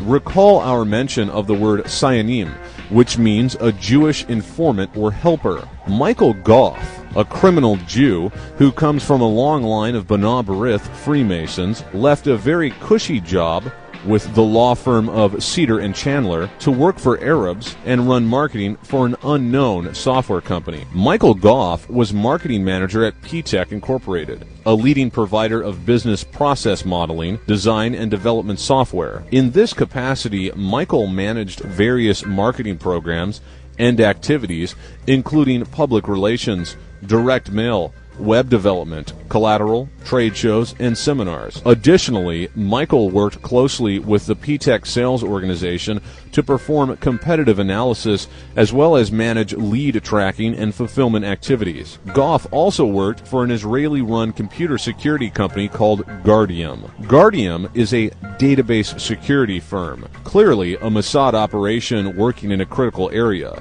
the same area that the two planes that hit the World Trade Center originated, Boston's Logan Airport. The three firms that finance Guardium are all Israeli and all manned by Mossad agents. It should be noted that Mossad's headquarters is in Herzliya. It is clear that the three firms, Cedar Fund, Veritas Venture Partners, and Stage One, are all Mossad funding outfits.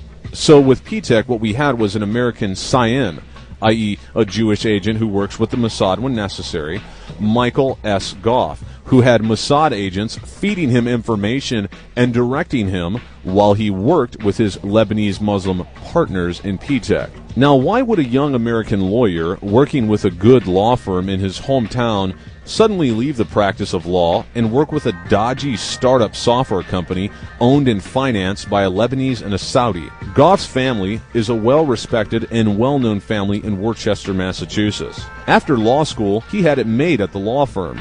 Why the sudden career change? It is clear that Goff is one of several 100,000 Sionim, and he was tapped by Mossad to do a quick career change for the good of the Jewish people and Israel, of course. Under Goff, P-Tech software loaded with trapdoors and Trojan horses was sold and loaded onto the most sensitive computer systems, which subsequently failed miserably, or performed well, depending on your view, on September 11th, 2001. Goff's father and grandfather, Samuel, were accountants who belonged to Worcester's Commonwealth Lodge 600 of B'nai B'rith. They were both 32nd degree Masons. But P-Tech wasn't the only software firm that was involved with the massive breakdown in communication on 9/11. Because the attacks involved systems used by the FAA, NORAD, and the U.S. Air Force, the conspirators would have needed super user access to the command and control centers of these three separate organizations.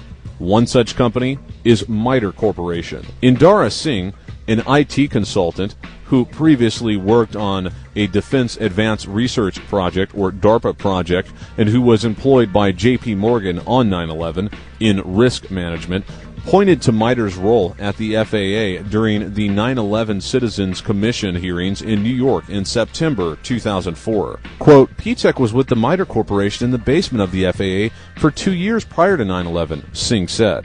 Quote, their specific job is to look at interoperability issues the FAA had with NORAD and the Air Force in the case of an emergency. If anyone was in a position to know that the FAA, that there was a window of opportunity or to insert software or to change anything, it would have been P-Tech along with MITRE. Unquote. The MITRE Corporation is a major defense contracting organization headed by the former Director of Central Intelligence, or DCI, which was none other than Jew Dr. James Rodney Schlesinger.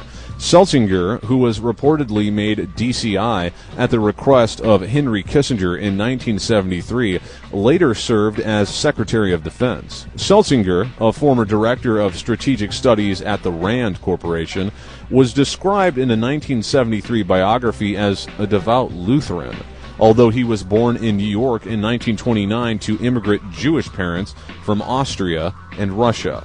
Schlesinger earned 3 degrees from Harvard University. Schlesinger's father, an accountant, founded the accounting firm Schlesinger and Haas and was a trustee and chairman of the budget of the Stephen Wise Free Synagogue. His father was also a member of the New York State Grand Lodge of Masons.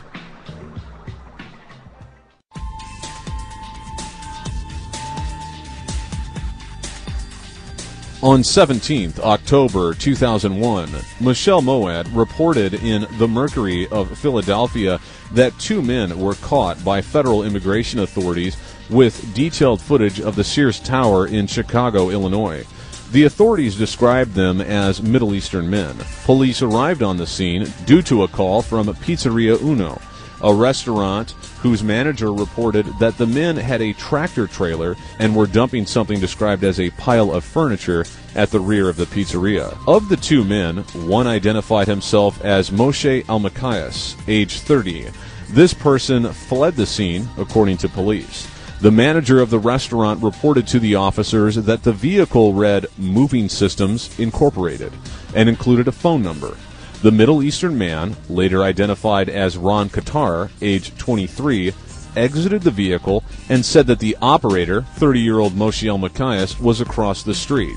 He was spotted with a Jewish female, Eilert Reisler, age 23, across the street, but she soon began to walk in the opposite direction of Almakias as soon as she was spotted by the police. When Reisler was apprehended, searched, and questioned, she was found to have a German passport in her name and medication in another. Getting back to Almakias, he stated that he didn't dump any furniture behind the restaurant and that he was on his way to a customer in New York.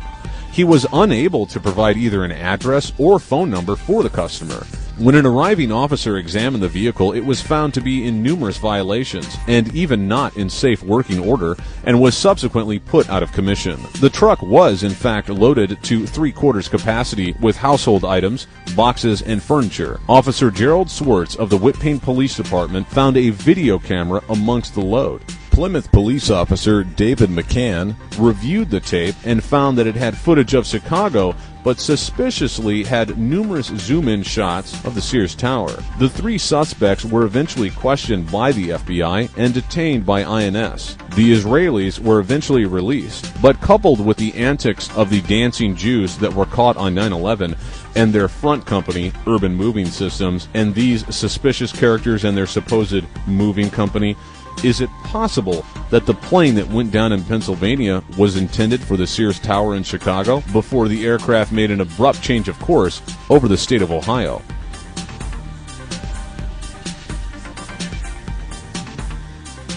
Israeli Mossad terrorist operations extend to numerous countries.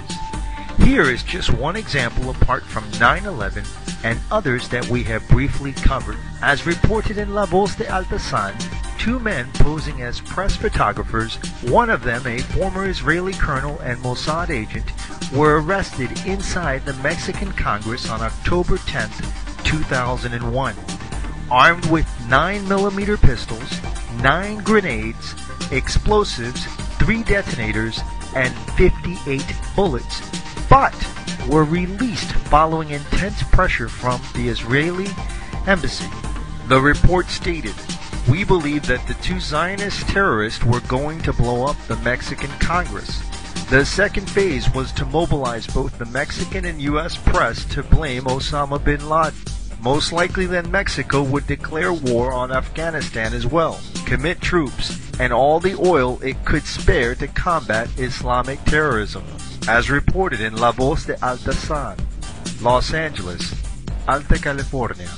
In a mind-blowing development, La Voz de Altasan has learned that the Mexican Army General Rafael Marcial Macedo de la Concha, who heads the Procuraduría General de la República, that's the Mexican Department of Justice, has released the retired Israeli Defense Force Colonel and presumed Mossad agent Salvador Gerexin Smeki, and Israeli illegal immigrant Sar Ben-Zevi, after both had penetrated the security of the Mexican Congress and were in possession of guns, hand grenades, and explosives. This morning, La Voz de Altasan had a personal telephone interview with Mexican Congressional Press Secretary Licenciada Adriana Lopez, and verified the arrest of 2 Israelis after they had entered through the highly secure front entrance of the Palacio Legislativo de San Larzo.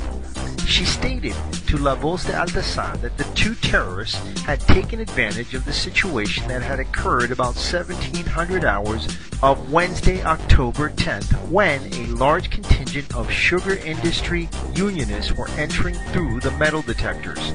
The 2 Israelis followed about 50 of the unionists to the office of the President of Mexican Congress, Beatriz Paredes. The 2 Israelis were first pretending to be press photographers, but called attention to the sugar unionists because of their nervous and out-of-ordinary behavior. About 10 of the unionists confronted them and observed that they were carrying guns and what looked to them to be explosives. They held the 2 Israelis until official congressional security personnel took them into custody. The head of congressional security, Salvador Alarc, verified that the Israelis had in their possession 9 grenades, sticks of dynamite, detonators, wiring, and 2mm Glock automatics.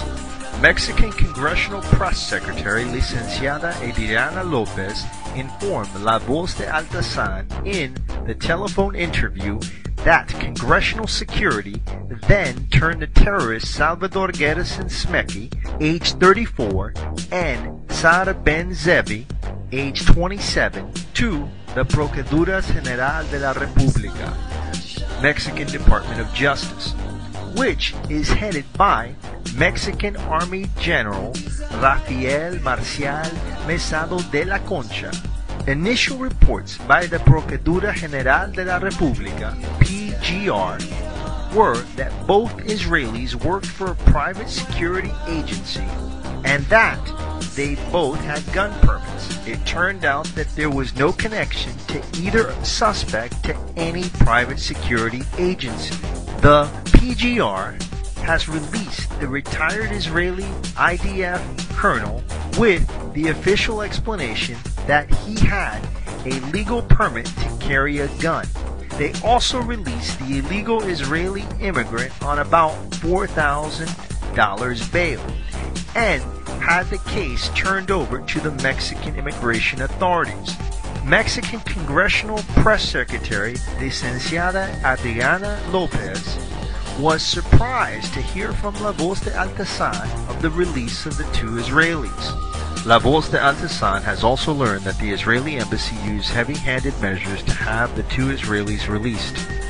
Very high-level emergency meetings took place between Mexican Secretary of Foreign Relations Jorge Gutman, General Mesado de la Concha, and a top Ariel Sharon envoy who flew to Mexico City especially for that purpose. Elias Luff of the Israeli embassy worked night and day, and their official spokeswoman, Hilla Engelhardt, went into high gear after many hours of complete silence. What went on during those high-level meetings, no one knows, but many in Mexico are in disbelief at their release. Guns and any kind of explosive is highly illegal for Mexican citizens, and the fact that these two Israelis had them inside the Mexican Congress makes their release highly suspect. What is really going on? Jorge Gutman, the Mexican Foreign Secretary, has very strong Zionist connections and himself is of the Jewish descent. Mexican Army General Mesado de la Concha has strong connections to the U.S. military-industrial complex and through this to the Israeli Defense Forces. Have any of these connections influenced the decisions to release the two Zionists? Former Italian President Francisco Cossega, who revealed the existence of Operation Gladio, told Italy's oldest and most widely read newspaper that the 9/11 terrorist attacks were run by the Mossad, and that this was common knowledge among global intelligence agencies. In what translates awkwardly into English, Cossega told the newspaper Corriere della Sera, all the intelligence services of America and Europe know well that the disastrous attack has been planned and realized from the Mossad with the aid of the Zionist world in order to put into accusation the Arabic countries and in order to induce the Western powers to take part in Iraq and Afghanistan, unquote.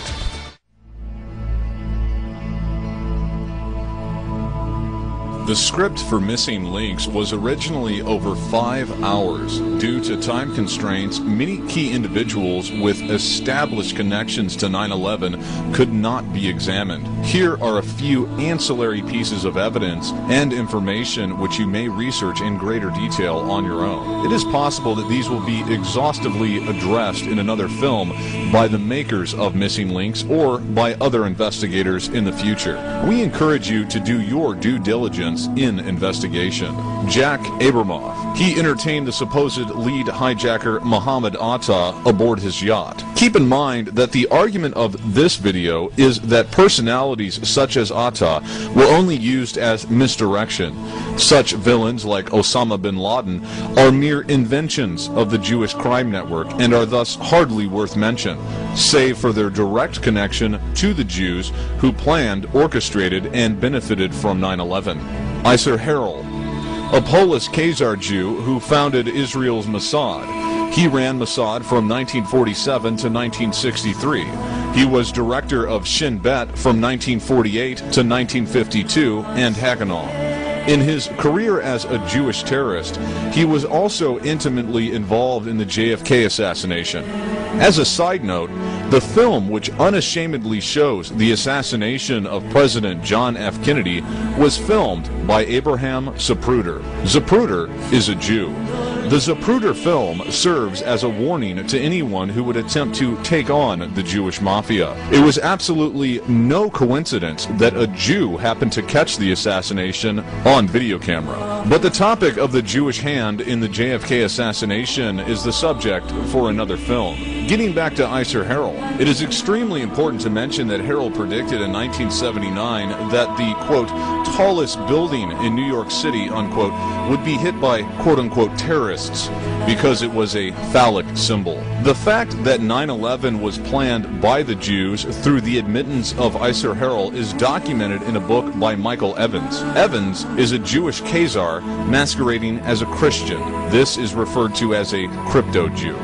Benjamin Netanyahu. When asked on 9/11 what the September 11th attack meant for U.S.-Israeli relations, Netanyahu plainly stated, "It's very good." He also wrote a book in the early 80s titled Terrorism, How the West Can Win. He was the Prime Minister of Israel to whom the Clean Break document, or ACB doc, was presented. Benjamin Chertoff. Benjamin is Michael Chertoff's cousin. This Jewish criminal personality is responsible for writing a hit piece debunking so-called 9/11 conspiracy theories. Benjamin wrote the article for Popular Mechanics. Ever wonder why even the most well-known 9/11 conspiracy movies never bothered to mention the Jewish crime network? We gently suggest that it's time to start questioning not only those who attempt to debunk 9/11 conspiracy theories, but also question the very people who put forth such theories, with nary a mention of the exhaustive facts we have detailed herein that have been readily available to any investigator. Ronald Lauder, a key Cyan, or Jewish criminal asset, cosmetics Estee Lauder magnate, he founded a school for the Mossad in Herzliya called the Lauder School for Government, Diplomacy, and Strategy. Ronald Lauder is also president of the Jewish National Fund and former chairman of New York Governor George Pataki's Commission on Privatization. He is the key individual who pushed the privatization of the World Trade Center and the former Stewart Air Force Base, where the flight paths of the two planes that hit the Twin Towers oddly converged. Ronald Lauder played a significant, albeit unreported, role in the preparation for 9/11. Amit Yoren, founder and director of Guardium. He went to West Point and became the manager of computer network security for the Pentagon and Secretary of Defense. Yoren went on to serve as the czar of cybersecurity for the U.S. Department of Homeland Security, which is run by criminal Jew Michael Chertoff. Stephen Kaufman, program leader for the National Institute of Standards and Technology, or NIST, cover-up of World Trade Center 7 crimes. Even after 7 years, NIST releases a report reaffirming the official fairy tale about the collapse of World Trade Center Building 7. Kroll Associates. Kroll Associates was responsible for revamping security at the World Trade Center after the 1993 terrorist bombing. Douglas France of the New York Times reported in 1994. This is a crucial point because those who controlled security at the World Trade Center are prime suspects in the demolition of the Twin Towers. The first plane struck directly into the computer room of Marsh, or Kroll, USA, in the North Tower. Or rather, it was precision-guided on 9/11. Israeli Aerospace Industries, prime suspect for leasing possible flight termination systems, FTS technology-equipped airplanes to the airlines. IAI is ran by Shalom Yoren. Jerome Hauer, John O'Neill, the former chief of counterterrorism with the FBI, who had investigated Al-Qaeda, was the head of security for the World Trade Center complex and was reportedly killed on his first day of work on 9/11. O'Neill had been appointed to this position by the managing director of the Kroll Security Company, Jerome M. Hauer. Kroll evidently continued to manage security for the World Trade Center complex from 1993 until 9/11. Prior to joining Kroll, Hauer, a Jew, had been the director of Mayor Giuliani's Office of Emergency Management, or OEM, where he had been the driving force to have the OEM command bunker built into Larry Silverstein's 47-story World Trade Center Building 7, the tower which fell into its footprint at 5:21 p.m. on 9/11. Testimony from Larry Silverstein and physical evidence strongly suggest that World Trade Center Building 7 was demolished with explosives, specifically using a substance known as thermite. Where were our intelligence agencies before, on, and after 9/11? While there have been numerous analysts, operatives, and employees of the various U.S. investigative and espionage organizations who have come forward, it remains to be seen that the FBI, CIA, or other such groups have thwarted the Jewish criminal network. We must first understand who controls these organizations to understand their lack of commitment to America. Given the FBI and CIA's repeated ineptness and closing down of investigations into the Jewish crime network, it should be pretty clear who controls those two branches of our government. But what about the National Security Agency? On 4th November 1952, Harry Solomon Truman, the 33rd President of the United States, formed the National Security Agency, or NSA. Yet the operational objective of the NSA is to secure and protect the Constitution of the United States of America against all enemies, foreign and domestic. The NSA may break any law so long as their actions return to that single objective. When it comes to secretive organizations such as the NSA, one can never be too sure what their objectives are, and if the total organization or part of it are controlled by anti-American elements. As outsiders, we can observe exterior evidence and hopefully reach some solid conclusions. On 16 June 2006, Christopher Boleyn, a reporter for the American Free Press, reported that the NSA has selected, as their encryption software, a program developed by RSA Security Encryption Software. RSA stands for the names of the founders of the firm: Ronald L. Rivest, Adi Shamir, and Leonard M. Edelman. Adi Shamir, the lead theoretician, is an Israeli citizen and a professor at the Weizmann Institute, a scientific institution tied to the Israeli defense establishment. On 2nd February 2007, the ACLU added a video to their YouTube account which shows American Civil Liberties Union members attacking the NSA for domestic spying. ACLU is, of course, a Jewish-controlled organization, and of note, ACLU members in the video are Jewish. Americans have no assurance today, and they will have no assurance tomorrow without an injunction that their phone calls and emails are safe from the prying eyes of the NSA. On 30th October 2007, as reported by Wayne Madsen, who was formerly employed by the NSA, the organization is now threatened with possible infiltration by Israeli spies. Mr. Madsen notes that the National Security Agency was penetrated by Israeli contractors working for Israel's Mossad organization. This was done via programs initiated by the Reagan administration, which sought to involve Israel in NSA-related signals intelligence activities, Dindy and Pyrex. Madsen asserts that the NSA has always harbored skepticism about Israel, quoting him that due to, quote, the Israeli attack on the NSA signals intelligence ship, the USS Liberty, in 1967, it was an attack that is now considered by a majority of historians and intelligence experts to have been a deliberate attack aimed at blindsiding U.S. intelligence from war crimes being carried out by Israel in the Sinai Desert during the 1967 Arab-Israeli War, unquote. Some questions remain. Why was the NSA supplying intelligence to Israel?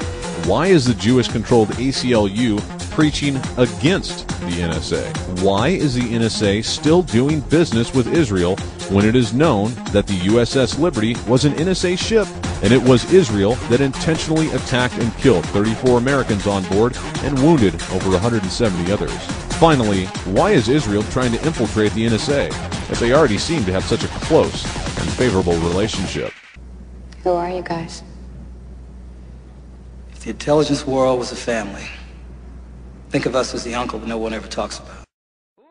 In addition to the special thanks given at the introduction to this video, we also extend thanks to the New Jersey, New York, and Illinois police departments.